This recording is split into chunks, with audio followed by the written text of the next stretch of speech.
Welcome to the Transitions Daily podcast. Transitions Daily is an online recovery group that offers a daily distribution of popular recovery resources accompanied by a secret Facebook group for discussion.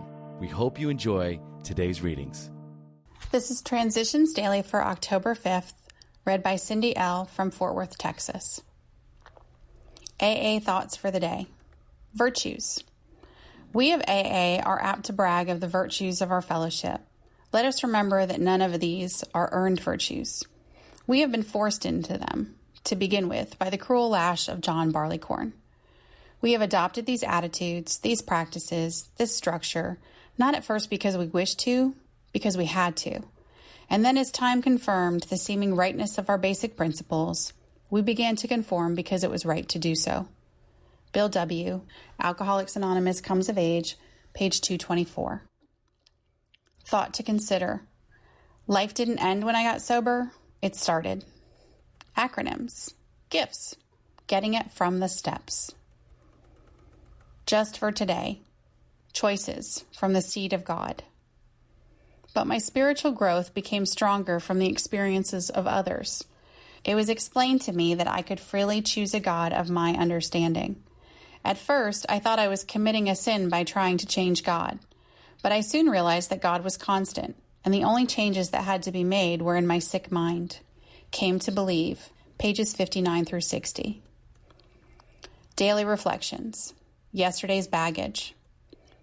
For the wise have always known that no one can make much of his life until self-searching becomes a regular habit, until he is able to admit and accept what he finds, and until he patiently and persistently tries to correct what is wrong.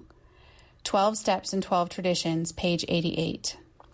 I have more than enough to handle today without dragging along yesterday's baggage too. I must balance today's books if I am to have a chance tomorrow. So I ask myself if I have erred, and how can I avoid repeating that particular behavior? Did I hurt anyone? Did I help anyone? And why? Some of today is bound to spill over into tomorrow, but most of it need not if I make an honest daily inventory. As Bill sees it, speak up without fear. Few of us are anonymous so far as our daily contacts go. We have dropped anonymity at this level because we think our friends and associates ought to know about AA and what it has done for us. We also wish to lose the fear of admitting that we are alcoholics. Though we earnestly request reporters not to disclose our identities, we frequently speak before semi-public gatherings. We wish to convince audiences that our alcoholism is a sickness we no longer fear to discuss before anyone. If, however, we venture beyond this limit, we shall surely lose the principle of anonymity forever. If every AA felt free to publish his own name, picture, and story, we would soon be launched upon a vast orgy of personal publicity. While the so-called public meeting is questioned by many AA members, I favor it myself, providing only that anonymity is respected in press reports and that we ask nothing for ourselves except understanding. Grapevine, January 1946, Letter 1949. Big Book quote. Most alcoholics owe money. We do not dodge our creditors. Telling them what we are trying to do, we make no bones about our drinking. They usually know it anyway, whether we think so or not. Nor are we afraid of disclosing our alcoholism on the theory it may cause financial harm. Approached in this way, the most ruthless creditor will sometimes surprise us. Arranging the best deal, we can let these people know we are sorry. Our drinking has made us slow to pay. We must lose our fear of creditors no matter how far we have to go, for we are liable to drink if we are afraid to face them. Alcoholics Anonymous, 4th edition, Into Action, page 78. 24 hours a day.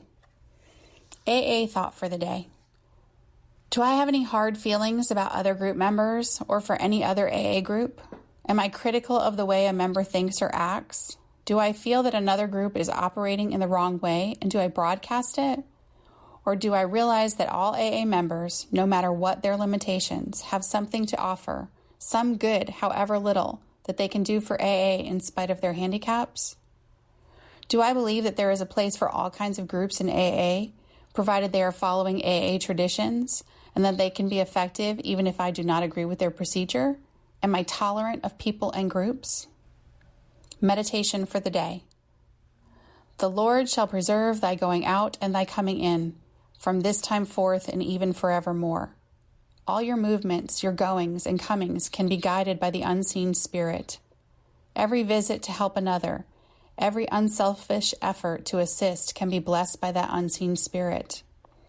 There can be a blessing on all you do, on every interview with one who is suffering. Every meeting of a need may not be a chance meeting, but it may have been planned by the unseen Spirit. Led by the Spirit of the Lord, you can be tolerant, sympathetic, and understanding of others, and so accomplish much. Prayer for the day. I pray that I may be led by the Spirit of God. I pray that the Lord will preserve my goings and my comings. Hazelden Foundation, P.O. Box 176, Center City, Minnesota, 55012. I'm Cindy L., and I'm an alcoholic. We hope you enjoyed today's readings. You can also receive Transitions Daily via email and discuss today's readings in our secret Facebook group. So for more information, go to dailyaaemails.com today. Other than the 24 hours a day reading, unless otherwise specified, all quotes copyright Alcoholics Anonymous World Services, Inc., 1952 through 2001.